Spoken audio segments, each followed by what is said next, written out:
guys, ngayong araw vlog tayo ulit. Ngayong araw guys, samahan nyo ako gumawa ng XLR cable. Kung familiar kayo, ito yung ginagamit pang konekta sa mic. So kailangan ko ng marami nan para sa project na gagawin ko. Kita nyo ba? So yan yung mga wire na kailangan ko lagyan ng dulo ng ganito. Kasi yung mga wire na to, wala pa siyang dulo. Kaya ngayon, bibili ako ng soldering lead. Saka, nanghihiram ako kay Kuya Jimboy ng panghinang. Alright. Ito tayo sa table guys.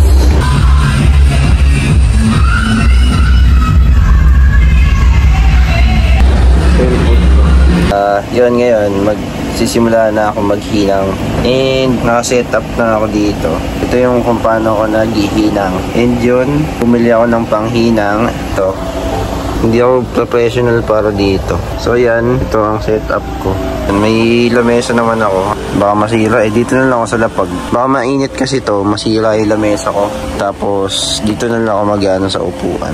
So ito yung mga gagawin kong XLR. Nandito yung mga wire. Ayan, nakaputol.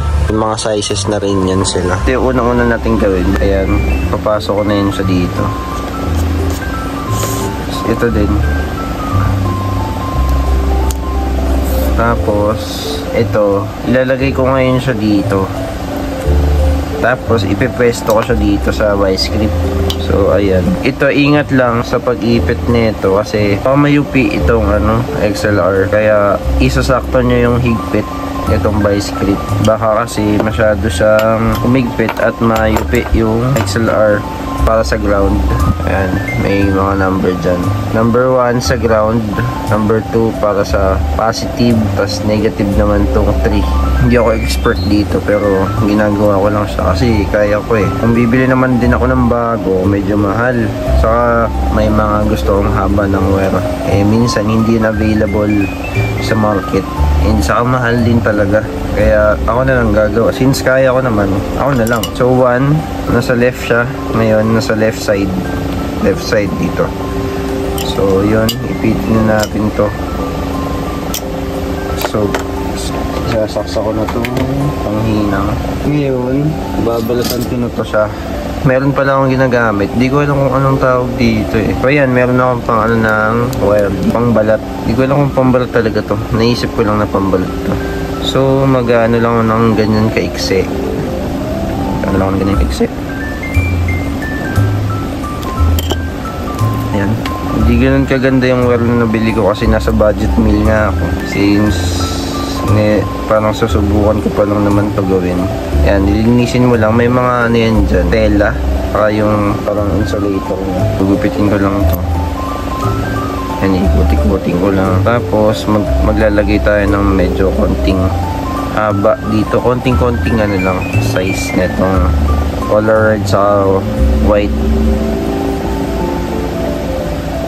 Ayan. Ayan, di ba? Okay. And then, pepesto ko yan siya dito. Try na natin to lagyan.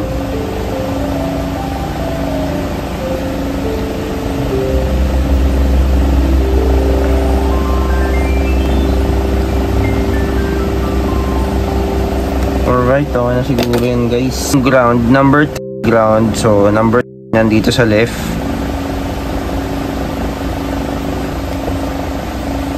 So, yan. Medyo lumikit na siya.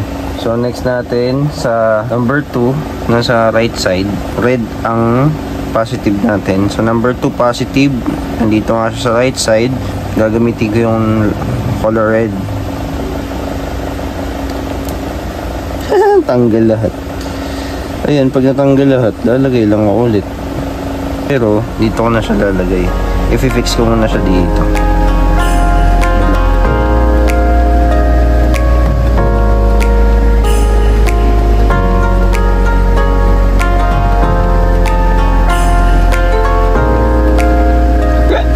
Ang pangit, pero okay lang yan.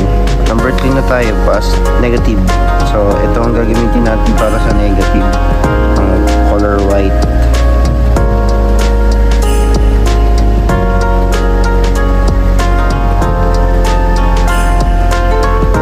Okay na ba yan? Okay na yan, doy. Testing ng strength. Alright. Matibay na siya, doy. After nyan, kahit medyo pangit tingnan, nagana yan, doy. Pero hindi yun sila nagdidikit kasi ang XLR, maluwag yung spacing niya. Kung maganda yung mabibili mo XLR. Ngayon, ganito ang discarding gagawin ko. So, hahawakan ko muna tong ipit niya. Hindi na pala ako naglalagay ng mga goma-goma dito. Nung inaapo yan para mag-cover sa ano. Hindi na ako gumagamit nun. Nakaharap sa akin tong ano. Ito yung bakal na yan. Tapos meron niyang arrow. Ito may arrow siya dyan. Itatapat ko yung bakal na yan dun sa arrow. And pasok. So yun. Ayan. Nakabit ko na.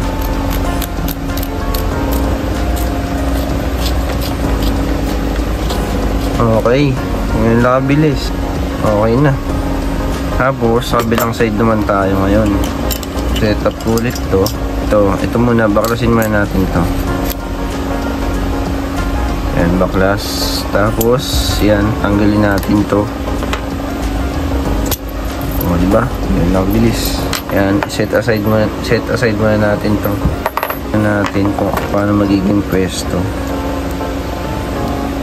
Yan, ito na magiging pwesto nya. Pinasok ko lang siya dyan. Pwede naman kasi ipasok yun eh. Ganun lang ulit yung pwesto. Paglagay ganyan, higang ganyan. So ito na yung kabilang dulo. Bago tayo maggupit ng wire dito, ilalagay ko muna to. Habang binabalatan ko, sinaksak ko na ulit ang panghinang. Tapos yun, maggupit na ulit tayo ng saktong size lang. Hindi ganun kahaba, hindi ganun kaiksi. Sakto lang.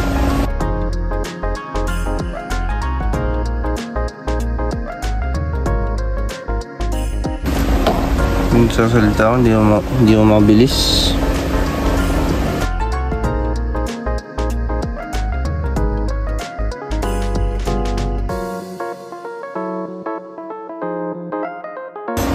Sakit to. Oh she. So yun, tapos na. Nainis ako bigla. Ayun, nagawin natin. Yan.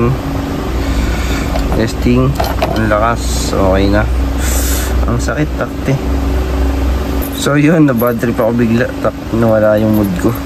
So yun, ayun lang ulit. Paghawa ko siyang ganyan, hahawakan ko tong pang-ipit. Pang-ipit na sa loob. Kasi ngayon, isasakto ko siya dito sa may pindutan. So yan, pagpasok ang ganyan, medyo ihiga mong ganyan kasi parang malaglag tong pindutan. Wala namang spring yan eh. So ito yung pinaka spring nya. So yan, babalik tayo mong ganyan pero nakatapat. So yun, push lang, sakto dapat. So yan, okay na. So dito, meron ako ditong interface. Ito yung wire na nagawa natin. Ayan, may mic ako dito. Tapos, ito yung gagamitin kong pang testing. Pinaka mabilis na way. So, uy, may ground. Pag may ground, anong gagawin natin? So, pag may ground, ang tendency, may mali tayong nagawa. Subukan natin sa ibang channel, baka dito lang. May idea tayo. Ay, alam ko na kung anong mali ko. Mali yung pagkalagay ko. O nga pala, lagi tayo magdo-double check. Mali ang lagay ko dito sa... Alam ko na kung saan ako nagkakamali. Alam ko na yung mali ko. So, set up lang tayo ulit. Yun, pag may mali, ulit.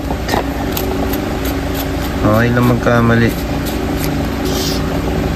Pagkakamali, dun tayo matututo. Alam nyo kung bakit? Kasi, titingnan natin to lagi.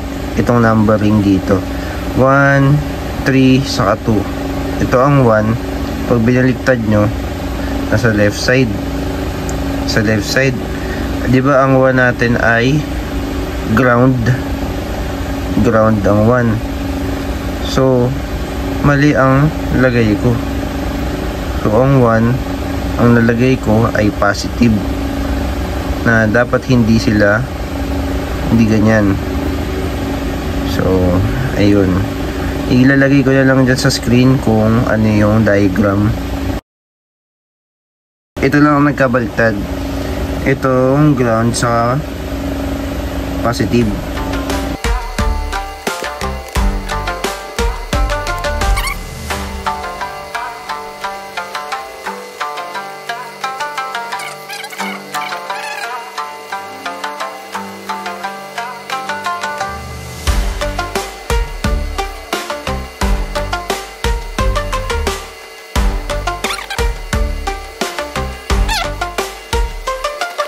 Yan.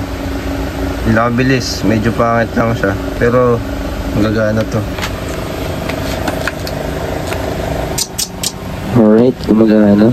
So, lakasan natin yung gain niya. Kung meron sang ingay. Nag-feedback. So, mic. Meron talagang ganyan kasi nakasagad tong gain eh. So, yan. Alright na. All goods. GG. Yun na. Yun lang aking vlog for today's video. So ayun, tatapusin ko na lang itong mga to. Kasi meron pa akong mga nagawa na. Yung mga wire ko pala yun talaga. Kasi yan may gagawin pa akong isa. 100 meters din yan. Tapos nandun sa kabila. Ayan. Mga sirang cable yan na ayusin. Kagaling sa church. Ginagawa ko yung mga yan kasi dahil dito sa mixer na to napakaraming input. Mixer yan ha. Maliit na mixer lang yan pero solid yan tumunog boy. Tapos na. Ayan o. Dami. Lagi pa lang nagawa ko yung gabi no. Yan yung mga nagawa ko. Puro XLR yan. Tapos ito. Sa gitara ko to eh. Ayan. Ito gumawa din ako ng pang cellphone. So, para sa church naman to lahat eh. Pero gagamitin ko din to para sa project ko. Personal na gamit ko to. Gagamitin ko lang din sa church. Ayun, yun lang. Bilangan ko nga kung ilan to lahat. Isa, dalawa, 11, 19. Sige, bilangan naman natin ang XLR isa. Kung gagamit ko lang ay medyo mahaba. Ano lang yan eh, patch cable lang yan. So, dalawa, tatlo, apat, labing tatlo lang, 13. Ito, 16 to. Kulang pa ako ng tatlong wire pa. Order pa tayo ng more ganito. Siguro mga 10 pa. Kailangan kasi may extra tayo. Yun lang. Yun ang kalipit niya mga gamit ko. So, yan. So, yun lang. Salamat sa inyo.